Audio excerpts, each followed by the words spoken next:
कार्यक्रम में उपस्थित बिहार के राज्यपाल श्री राजेंद्र अर्लेकर जी, यहां के कर्मठ मुख्यमंत्री श्रीमान नीतीश कुमार जी, हमारे विदेश मंत्री श्री एस जयशंकर जी, विदेश राज्य मंत्री श्री पवित्र जी, विभिन्न देशों के एक्सेलेंसीज, एम्बेसडर्स,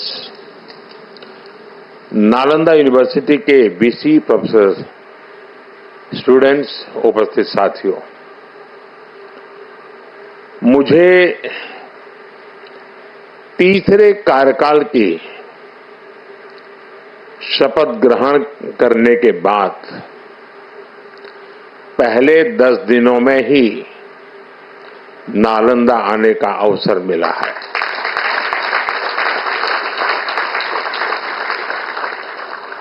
ये मेरा सौभाग्य तो है ही है। मैं इसे भारत की विकास यात्रा के एक शुभ संकेत के रूप में देखता हूं। नालंदा ये केवल नाम नहीं है। नालंदा एक पहचान है, एक सम्मान है। नालंदा एक मूल्य है, नालंदा एक मंत्र है, गौरव है, गाथा है। नालंदा है उद्घोष इस सत्य का कि आग की लपटों में पुस्तकें भले जल जाएं, लेकिन आग की लपटें ज्ञान को नहीं मिटा सकती।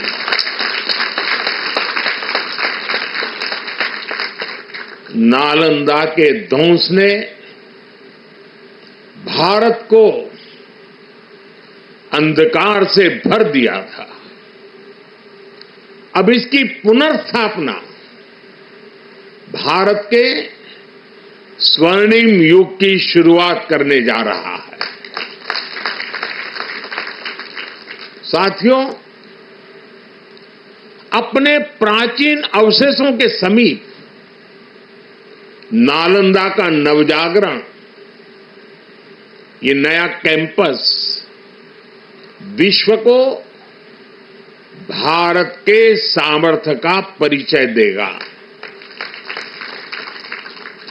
नालंदा बताएगा जो राष्ट्र मजबूत मानवीय मूल्यों पर खड़े होते हैं, वो राष्ट्र इतिहास को पुनर्जीवित करके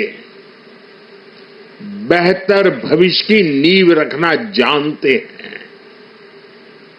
और साथियों, नालंदा केवल भारत के ही अतीत का पुनर्जागरण नहीं है, इसमें विश्व के, एशिया के कितने ही देशों की विरासत जुड़ी हुई है। एक यूनिवर्सिटी कैंपस के इनॉग्रेशन में इतने देशों का उपस्थित होना, ये अपने आप में अभूतपूर्व है। नालंदा यूनिवर्सिटी के पुनर्निर्माण में हमारे साथी देशों की भागीदारी भी रही है। मैं इस अवसर पर भारत के सभी मित्र देशों का, आप सभी का अभिनंदन करता हूं। मैं बिहार के लोगों को भी बधाई देता हूं। बिहार अपने गौरव को वापस लाने के लिए जिस तरह विकास की राह पर आगे बढ़ रहा है, नालंदा का ये कैंपस उसी की एक प्रेरणा है। साथियों, हम सभी जानते हैं कि नालंदा कभी भारत की परंपरा और पहचान का जीवंत केंद्र हुआ करता था। नालंदा का अर्थ है न अलम ददाति इति नालंदा,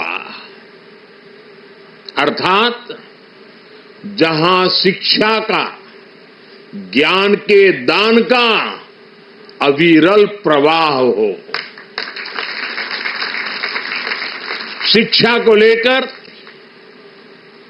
एजुकेशन को लेकर यही भारत की सोच रही है।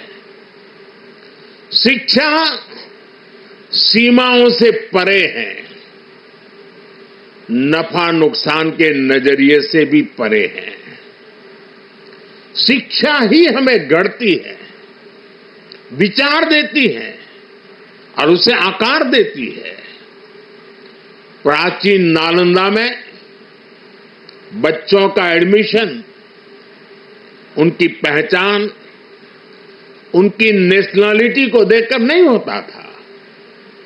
हर देश, हर वर्ग के युवा यहां आते थे। नालंदा विश्वविद्यालय के इस नए कैंपस में हमें उसी प्राचीन व्यवस्था को फिर से आधुनिक रूप में मजबूती देनी है। और मुझे ये देखकर खुशी है कि दुनिया के कई देशों से यहां स्टूडेंट्स आने लगे हैं। यहां नालंदा में 20 से ज्यादा देशों के स्टूडेंट्स पढ़ाई कर रहे हैं। ये वसुधैव कुटुंबकम की भावना का कितना सुंदर प्रतीक है। साथियों, मुझे विश्वास है आने वाले समय में नालंदा यूनिवर्सिटी फिर एक बार हमारे कल्चरल एक्सचेंज का प्रमुख सेंटर बनेगी। यहां भारत और साउथ ईस्ट एशियन देशों के आर्ट वर्क के डॉक्यूमेंटेशन का काफी काम हो रहा है। यहां कॉमन आर्काइवल रिसोर्सेज सेंटर की स्थापना भी की गई है। Nalanda university ASEAN India university network बनाने की दिशा में भी काम कर रही है। इतने कम समय में ही कई लीडिंग ग्लोबल इंस्टीट्यूशंस यहां एक साथ आए हैं। एक ऐसे समय में जब 21वीं सदी को एशिया की सदी कहा जा रहा है, हमारे ये साझा प्रयास हमारी साझी प्रगति को नई ऊर्जा देंगे। साथियों, भारत में शिक्षा मानवता के लिए हमारे योगदान का एक माध्यम मानी जाती है। हम सीखते हैं ताकि अपने ज्ञान से मानवता का भला कर सके। आप देखिए, अभी 2 दिन ही के बाद ही 21 जून को इंटरनेशनल योगा डे है। आज भारत में योग की सैकड़ों विधाएं मौजूद है। हमारे ऋषियों ने कितना गहन शोध इसके लिए किया होगा, लेकिन किसी ने योग पर एकाधिकार नहीं बनाया। आज पूरा विश्व योग को अपना रहा है। योग दिवस एक वैश्विक उत्सव बन गया है। हमने अपने आयुर्वेद को भी पूरे विश्व के साथ साझा किया है। आज आयुर्वेद को स्वस्थ जीवन के एक स्रोत के रूप में देखा जा रहा है। सस्टेनेबल लाइफस्टाइल और सस्टेनेबल डेवलपमेंट का एक और उदाहरण हमारे सामने है। भारत ने सदियों तक सस्टेनेबिलिटी को एक मॉडल के रूप में जीकर दिखाया है। हम प्रगति और पर्यावरण को एक साथ लेकर चले हैं। अपने उन्हीं अनुभवों के आधार पर भारत ने विश्व को मिशन लाइफ जैसा मानवीय विजन दिया है। आज इंटरनेशनल सोलर अलायंस जैसे मंच सुरक्षित भविष्य की उम्मीद बन रहे हैं। नालंदा यूनिवर्सिटी का ये कैंपस भी इसी भावना को आगे बढ़ाता है। ये देश का पहला ऐसा कैंपस है जो net zero energy, net zero emissions, net zero water and net zero waste model पर काम करेगा। अप्प दीपो भव के मंत्र पर चलते हुए कैंपस पूरी मानवता को नया रास्ता दिखाएगा। साथियों, जब शिक्षा का विकास होता है तो अर्थव्यवस्था और संस्कृति की जड़ें भी मजबूत होती हैं। हम डेवलप कंट्रीज को देखें तो ये पाएंगे वो इकोनॉमिक और कल्चरल लीडर तब बने जब वो एजुकेशनल लीडर्स हुए। आज दुनिया भर के स्टूडेंट्स और ब्राइट माइंड्स उन देशों में जाकर वहां पढ़ना चाहते हैं। कभी ऐसी स्थिति हमारे यहां नालंदा और विक्रमशिला जैसे स्थानों में हुआ करती थी। इसलिए ये केवल संयोग नहीं है कि जब भारत शिक्षा में आगे था तब उसका आर्थिक सामर्थ्य भी नई ऊंचाई पर था। ये किसी भी राष्ट्र के विकास के लिए एक बेसिक रोड मैप है। इसलिए 2047 तक विकसित होने के लक्ष्य पर काम कर रहा भारत इसके लिए अपने एजुकेशन सेक्टर को उसका कायाकल्प कर रहा है। मेरा मिशन है कि भारत दुनिया के लिए शिक्षा और ज्ञान का केंद्र बने। मेरा मिशन है भारत की पहचान फिर से दुनिया के सबसे प्रोमिनेंट नॉलेज सेंटर के रूप में उभरे। और इसके लिए भारत आज बहुत कम उम्र से ही अपने स्टूडेंट्स को इनोवेशन की स्पिरिट से जोड़ रहा है। आज एक तरफ 1 करोड़ से ज्यादा बच्चों को अटल टिंकरिंग लैब में लेटेस्ट टेक्नोलॉजी के एक्सपोजर का लाभ मिल रहा है। वहीं दूसरी ओर चंद्रयान और गगनयान जैसे मिशन स्टूडेंट्स में साइंस के प्रति रुचि बढ़ा रहे हैं। इनोवेशन को बढ़ावा देने के लिए भारत ने 1 दशक पहले स्टार्टअप इंडिया मिशन की शुरुआत की थी। तब देश में कुछ 100 ही स्टार्टअप थे, लेकिन आज भारत में 1,30,000 से ज्यादा स्टार्टअप है। पहले की तुलना में आज भारत से रिकॉर्ड पेटेंट फाइल हो रहे हैं, रिसर्च पेपर पब्लिश हो रहे हैं। हमारा जोर अपने यंग इनोवेटर्स को रिसर्च और इनोवेशन के लिए ज्यादा से ज्यादा मौके देने का है। इसके लिए सरकार ने 1 लाख करोड़ रुपए का रिसर्च फंड बनाने की घोषणा भी की है। साथियों, हमारा प्रयास है भारत में दुनिया का सबसे कॉम्प्रिहेंसिव और कंप्लीट स्किलिंग सिस्टम हो। भारत में दुनिया का सबसे advance research oriented higher education system हो। इन सारे प्रयासों के नतीजे भी दिखाई दे रहे हैं। पिछले कुछ सालों में भारतीय यूनिवर्सिटीज ने ग्लोबल रैंकिंग में पहले से काफी बेहतर परफॉर्म करना शुरू किया है।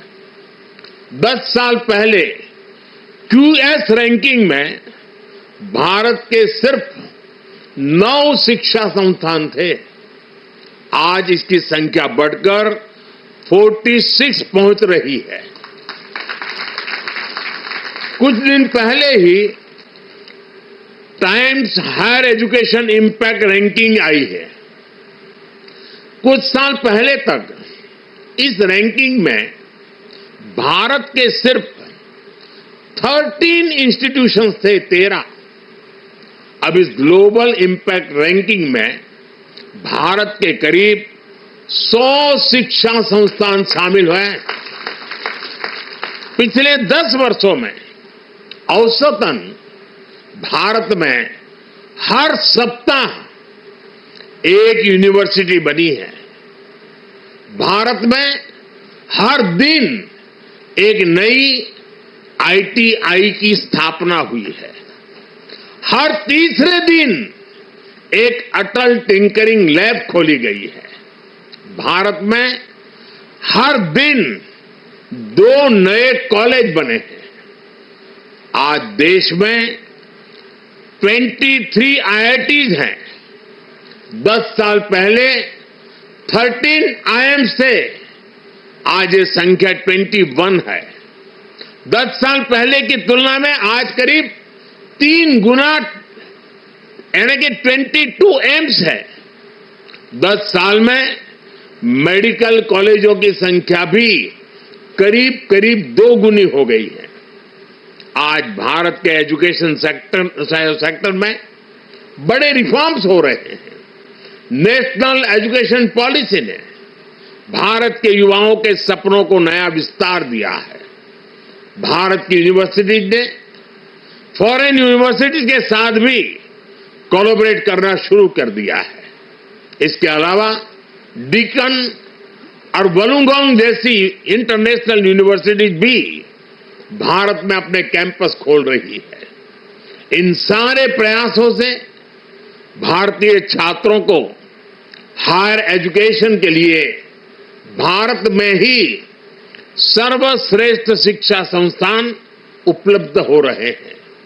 इससे हमारे मध्यम वर्ग की भी बचत भी हो रही है। साथियों, आज विदेशों में हमारे प्रीमियर इंस्टीट्यूट्स के कैंपस खुल रहे हैं। इसी साल अबू धाबी में आईआईटी दिल्ली का कैंपस खुला है। तंजानिया में भी आईआईटी मद्रास का कैंपस शुरू हो चुका है। और ग्लोबल होते भारतीय शिक्षा संस्थानों की तो ये शुरुआत है।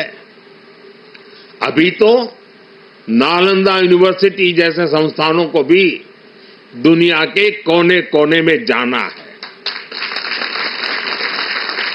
साथियों, आज पूरी दुनिया की दृष्टि भारत पर है, भारत के युवाओं पर है। दुनिया बुद्ध के इस देश के साथ, मदर ऑफ डेमोक्रेसी के साथ कंधे से कंधा मिलाकर चलना चाहती है। आप देखिए, जब भारत कहता है one earth, one family and one future, तो विश्व उसके साथ खड़ा होता है। जब भारत कहता है वन सन, वन वर्ल्ड, वन ग्रिड, तो विश्व उसके भविष्य की दिशा मानता है। जब भारत कहता है वन अर्थ, वन हेल्थ, तो विश्व उसे सम्मान देता है, स्वीकार करता है। नालंदा की ये धरती विश्व बंधुत्व की इस भावना को नया आयाम दे सकती है। इसलिए नालंदा के विद्यार्थियों का दायित्व और ज्यादा बड़ा है। आप भारत और पूरे विश्व का भविष्य है। अमृतकाल के 25 साल भारत के युवाओं के लिए बहुत अहम है। ये 25 वर्ष नालंदा विश्वविद्यालय के हर छात्र के लिए भी उतने ही महत्वपूर्ण है।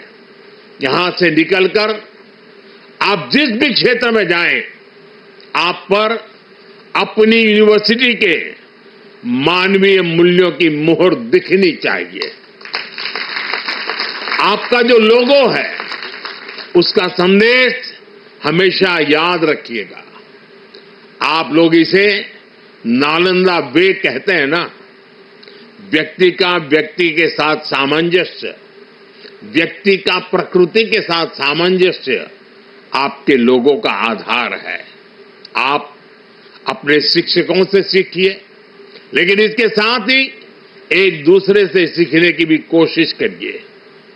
Be curious, be courageous and above all be kind. अपनी नॉलेज को समाज में एक सकारात्मक बदलाव के लिए प्रयोग करिए। अपनी नॉलेज से बेहतर भविष्य का निर्माण करिए। नालंदा का गौरव, हमारे भारत का गौरव आपकी सफलता से तय होगा। मुझे विश्वास है आपके ज्ञान से पूरी मानवता को दिशा मिलेगी। मुझे विश्वास है हमारे युवा आने वाले समय में पूरे विश्व को नेतृत्व देंगे। मुझे विश्वास है नालंदा ग्लोबल कॉज का एक महत्वपूर्ण सेंटर बनेगा। इसी कामना के साथ आप सभी का मैं हृदय से बहुत बहुत धन्यवाद करता हूं और नीतीश जी ने सरकार की तरफ से पूरी मदद का जो आह्वान किया है उसका मैं स्वागत करता हूं। भारत सरकार भी इस विचार यात्रा को जितनी ऊर्जा दे सकता है उसमें कभी भी पीछे नहीं रहेगा। इसी एक भावना के साथ आप सबको बहुत बहुत शुभकामनाएं। धन्यवाद।